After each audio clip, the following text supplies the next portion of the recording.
No recap desta semana vou analisar o acordo entre a Amazon e a Visa sobre os cartões de crédito, a parceria entre a Xiaomi e YouTube para o serviço premium, os funcionários das lojas da Apple em protesto e usam smartphones Android e o terror vivido na Apple Store em Amsterdão por conta de 2 criminosos. Esta é a Vertente e o seu podcast de tecnologia vai começar agora.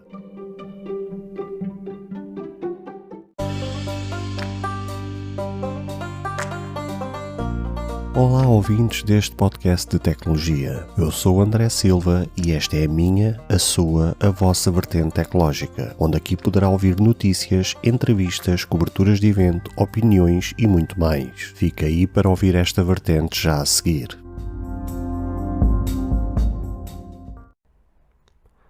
Se você ainda não ouviu falar sobre Anchor, é a maneira mais fácil de fazer um podcast. Deixe-me explicar. É gratuito. Existem ferramentas de criação que permitem gravar e editar seu podcast diretamente no seu telefone ou computador. Anchor distribuirá seu podcast para você, para que ele possa ser ouvido no Spotify, Apple Podcast e muito mais. Você pode ganhar dinheiro com o seu podcast sem um ouvinte mínimo. É tudo o que você precisa para fazer um podcast em um só lugar. Baixe o aplicativo Anchor gratuitamente ou vá a anchor.fm para você começar.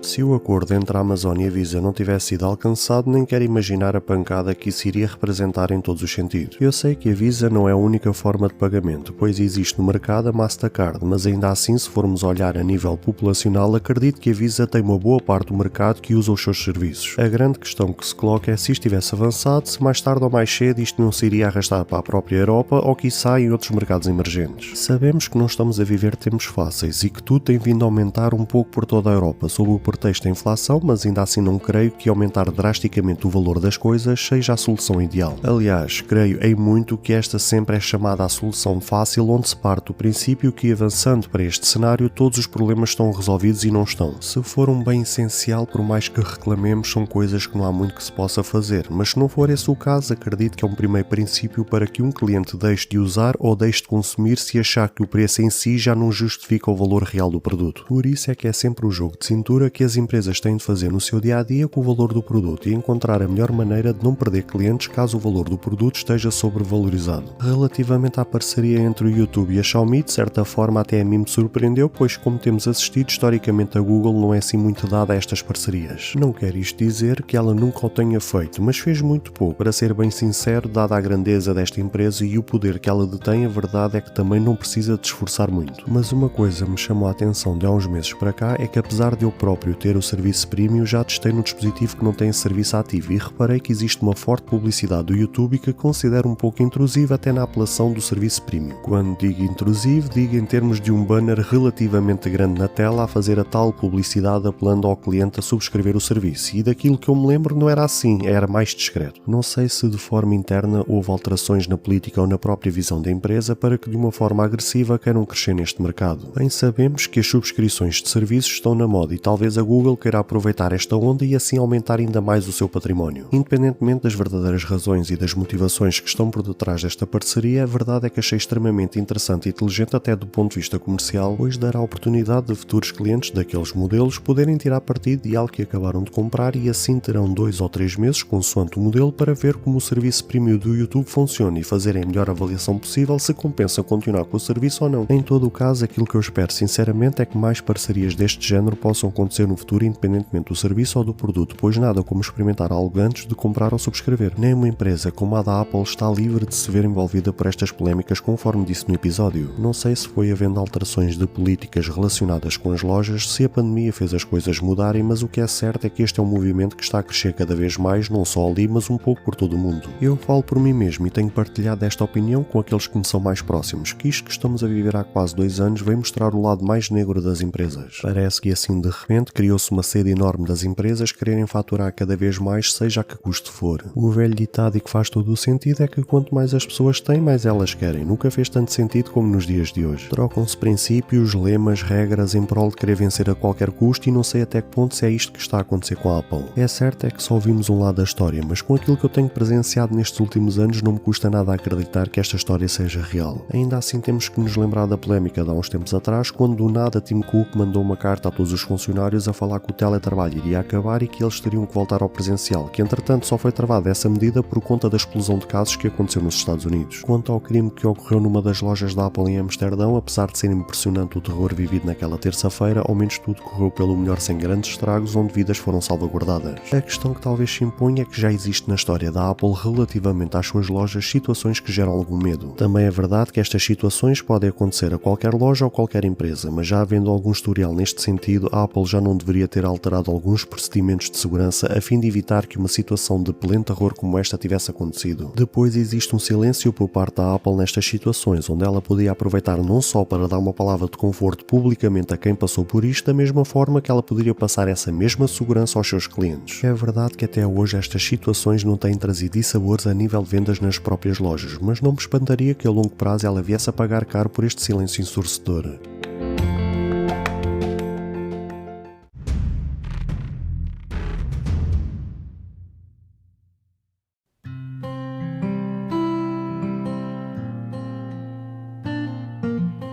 Caro ouvinte, chegamos ao fim de mais um episódio. Grato pelo tempo disponibilizado. Se gostou deste episódio, peço por favor que passe no Apple Podcast e avalie e comente este projeto, ou se a sua plataforma de podcast permitir fazer alguma avaliação, ficarei eternamente grato se o fizer, para que seja recomendado nas pesquisas e chegue a mais pessoas como eu e você. Caso você tenha interesse em apoiar este projeto, basta aceder ao link que está na descrição deste episódio. Se tiver alguma questão, se fizer alguma crítica, seja ela positiva ou negativa, ou até mesmo queira sugerir algum tema para ser debatido no futuro em algum episódio, todos os contactos estarão na descrição de cada episódio, incluindo este. Obrigado pelo seu tempo e até ao próximo episódio.